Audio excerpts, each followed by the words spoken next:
It's my 37 ambulance, man. Wow, this is cool.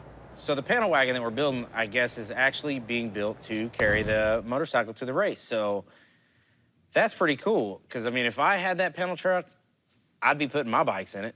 Sweet. Got a little small block in Look it. at them seat covers. I mean, it's a pretty decent little ride. What do you think, Aaron? My WLA is such a small bike. It'll definitely fit back here. It's just really ugly. You know, if Richard wants to drive this thing 1,500 miles across country, what I'm concerned about is not breaking down along the way.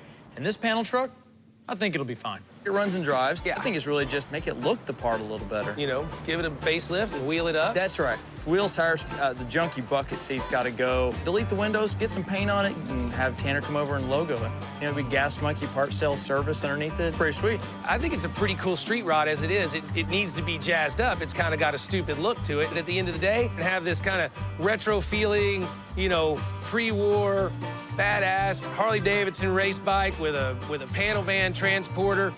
I think I hit, you know, marketing gold here. I've got a Harley to build, and I've got enough work for myself, so this right here is really y'all, and I think y'all are definitely the team to knock it out pretty quick. You're not putting me in that y'all, are you? No. Okay, I ain't in y'all. Y'all are y'all. So, y'all have 10 days. Best of luck, guys. I'm digging it. 37 panel truck, baby. I think it'd be a pretty cool transport vehicle. Unfortunately, we got a really short timeline on this. That's putting a lot of pressure on us. Aaron's going to be on the bike, but good news is that leaves all the other 6 of us to take care of the van. I've got a rack right there behind you. Actually, it's more like 5.5. See, Kiki's out of town, so Richard brought in this new guy, Tony, to give us a hand. Don't look at that. Hey, don't break our crap. In order for Aaron to have this in time for New Jersey, we're going to have to do our best to work out of each other's way, get it to Mike as soon as possible, get it back over here, build it, get the bike in it, end of story.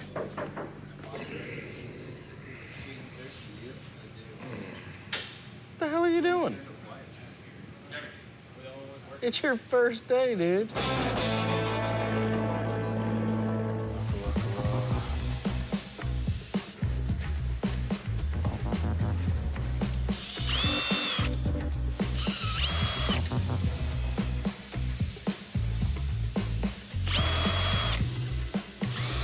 So normally when we have a cracked case, typically we see them like up through the case side, and we would gut everything out of it. To save time, I'm simply not going to disassemble it. I may pull the clutch back, the clutch the rest of the way off, and I may pull the front cover off, but just to save time right now, I'm gonna weld this crack up. It's the only crack that's here. And so basically we've drilled the end of it to stop it. It extends down into the bottom of the stud that holds it on the bike. So we're gonna weld it, and then I'll retap the hole for the stud, and hopefully that'll stop it. We don't see any other major cracks, so we're gonna do a simple, quick, easy fix. There is a risk to the seals, but to be quite honest, they've been risked a long time. They're probably old and dry. So we're gonna go ahead and just try and fix it real quick. If it develops into a bigger situation, obviously we'll go ahead and tear everything down.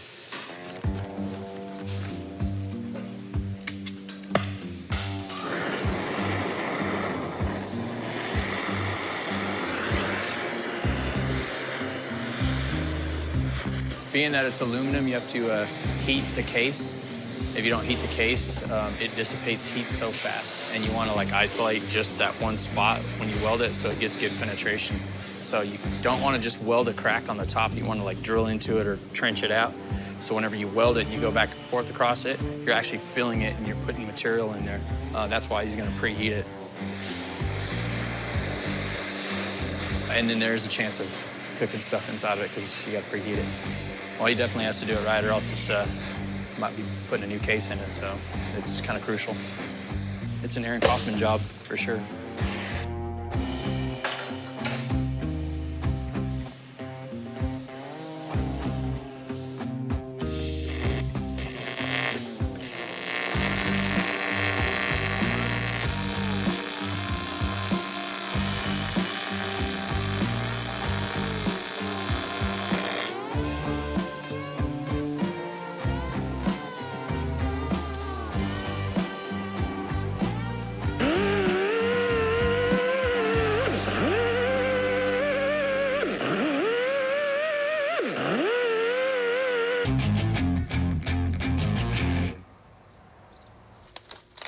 Ready?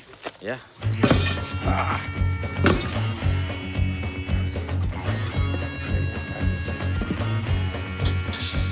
Well, we're coming in the final day of working on the 37 panel van.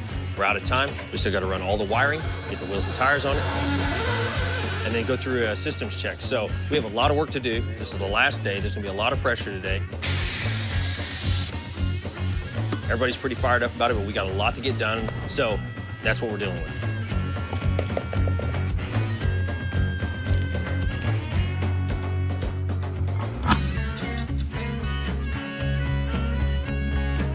Set it, and then we'll just raise one side of it. It's good. All right. Woo. Yeah. Done. I wish it was that easy. So sometimes you can't even see the end vision of these vehicles, and as they come together, you even kind of have to step back and go, wow, we did that in such a short amount of time. You know, you're pretty impressed with what the whole crew does. So really excited about this thing. Today we need to wrap it up, and I think we can ultimately get that done. Órale, Holmes, let's roll, Issy. Huh? You gotta suck it up, man. Suck it up. Is that it? Is that good? Let's roll, Issy. Okay, man. Órale. So being that a bike is, you know, that size and really can only use one, maybe two guys working on it at a time, I've got a lot of other monkeys sitting around with nothing to do, and I figured, well, we're gonna have to have a little transport action for this WLA Harley-Davidson. So we scooped up this 37 panel wagon with the idea that it would be our Harley-Davidson hauler. The real benefit of this one was that they already had a motor and transmission that didn't need to be replaced. The worst problem was the offense done to the body. That someone put windows in it, but they didn't get windows that fit the panels. They just kind of cut them in just randomly. And so that really wasn't gonna work for me. The other obvious thing was the entire truck was primered, and primer's not a paint. It's definitely not a paint job. My paint's too good. Part of the idea was I wanted something that was kind of indicative of what we might have had as a shop truck, and it had a hard 10 years, a hard 12 years or so. That's the reason for the faux-ing the patina, so I wanted to have a beat-down old shop truck. A panel van would typically be your shop vehicle, so obviously you want to put the big gas monkey on the side of it, let everyone know who you are. But, you know, it's also still just a panel van, so you can't dump a whole bunch of money into it because, let's be honest, there's not any $100,000 panel vans out there, not very many. When it came to putting interior in our 37-panel delivery, we got with LeBaron and Bonnie, and we actually got some appropriate late 30s, early 40s material, the headliner, the carpet, and the seat material, so everything appeared as appropriate as we could make it. With 2 weeks to build a little Harley, I thought we could move through it pretty quickly, and I couldn't have been more wrong. From the word go, from the teardown, we realized that there were going to be some issues, but we checked them off one by one. It's cute, huh?